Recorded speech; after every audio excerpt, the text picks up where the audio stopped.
Hello guys! Hello, good morning. Samahan mo po ako. Ako'y gagawa ng pinuso. Pagsasamahin ko po yung glutinous flour at saka rice flour. Uh,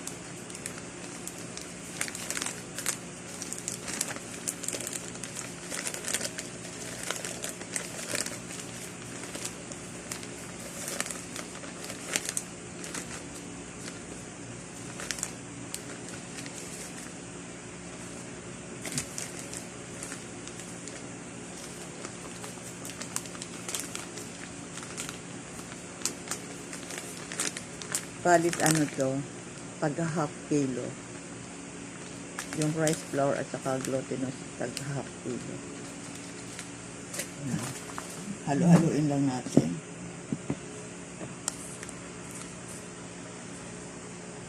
Halo-haluin lang natin. Para makumpay. Madami siya oh.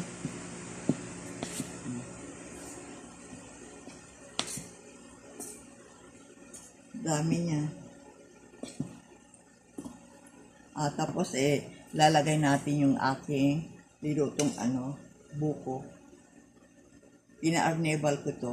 Ihahalo natin dito. Hinalo ko na siya. Tapos haluin natin. Tapos dadagdagan pa natin ng tubig yan mamaya. Ang dami din pala oh. Bali 1 kilo na rin to.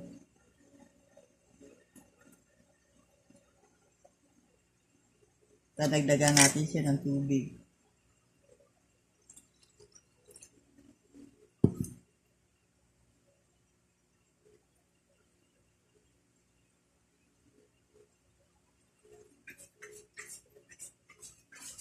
Halo lang.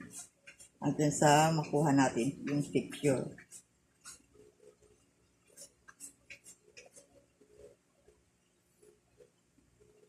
Dagdagan pa natin ng water. Kasi di pa na dissolve. Ang tawag nito sa Bicol ay pinuso, sinarungsong. Kasi nung ako estudyante pa, tuwing weekends, gumagawa ko ako nito. Kasi yun ang aking pangbaon sa school. Binibenta ko din sa sabungan. Kasi meron kaming karinderya doon. Nakikilagay ako sa kapatid ko. Ayun. Halo-halo lang natin. Ito na pulo yung aking dahon na gagamitin. Na ko na rin to. Nahimay ko na rin. Ang dahon na gagamitin ko. Dadagan ko pa ng tubig.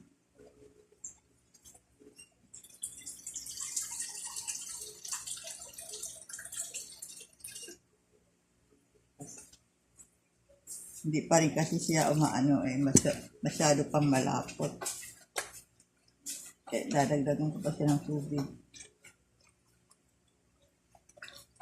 Hindi nga lumitaw yung buko oh. Kasi kakaunti lang yung buko.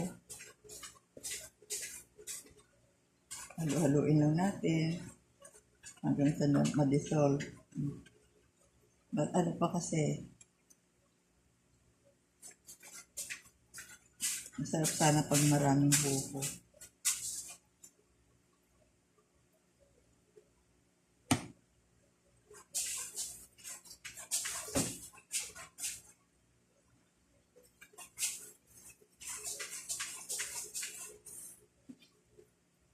Halo-halo na natin. O, yan na siya. Tawag nito sa Bicol, pinuso. Pero lalagyan ko siya ng twist.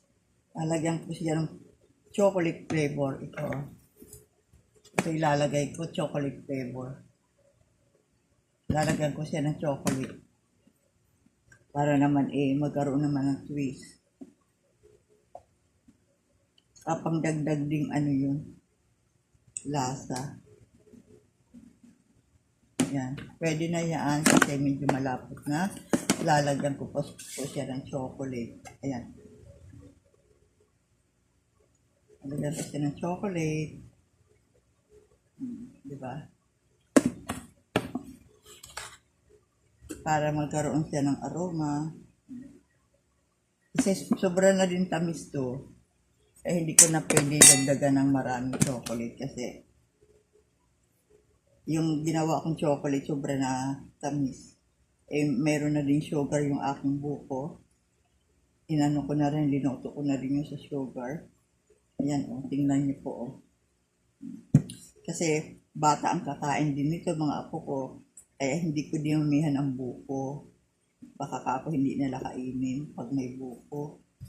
Pero talaga, nung gumagawa po ako nito, marami akong buko na linalagay. Nung araw, kamura-mura lang binibenta ko nito.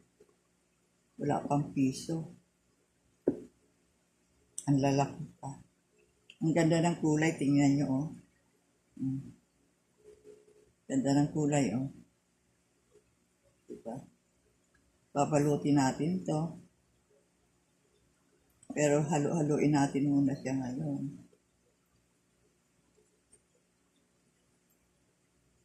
Ang aking buhok.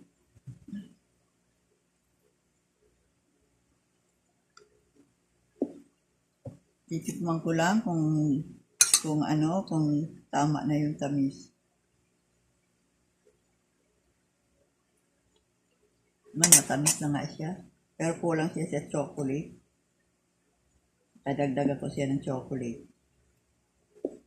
Kasi kulang sa chocolate eh. Pero sobra na ang tamis niya. Kaya lang yung chocolate lang.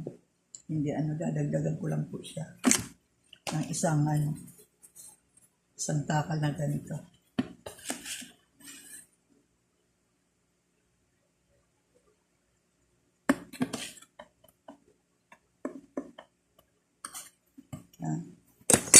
Baka sumobra na rin ang tamis.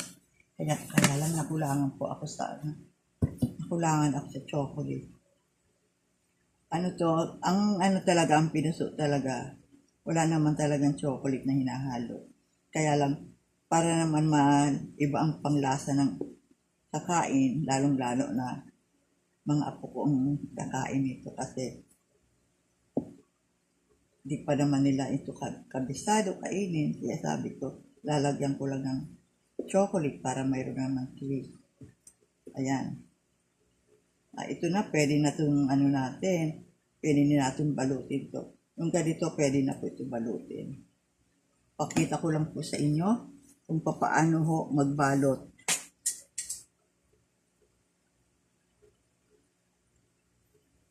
Ito po yung dahon. Papakita ko lang po sa inyo kung tanggalin ko lang kalit ito. Tinanggal ko lang yung aking kalat.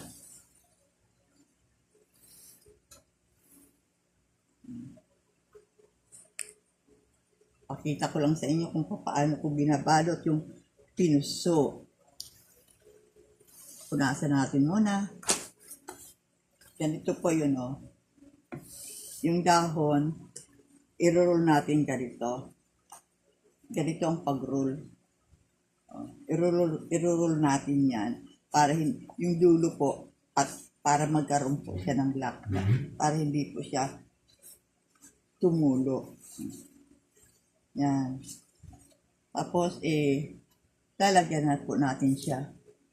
So, tulad dito, oh.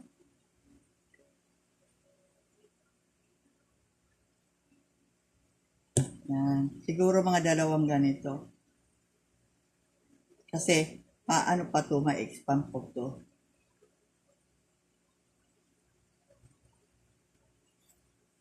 Tama lang po itong lapot. Tapos, isasarap po natin yung ito na, oh, di ba? Isasarap po natin siya. Ganito po ang pagsara. Yan. Sasarap. Tapos, tatakip po natin. Yan.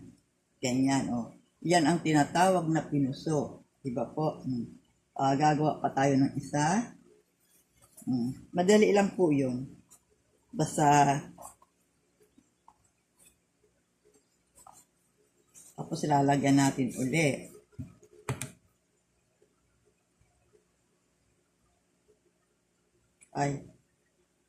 Ay, lumikit. Lumikit siya.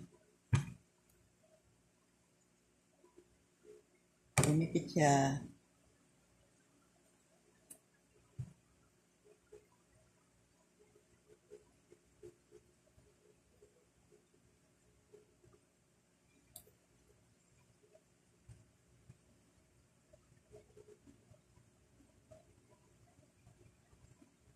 Pagkatapos ito, balutin, atin i-steam.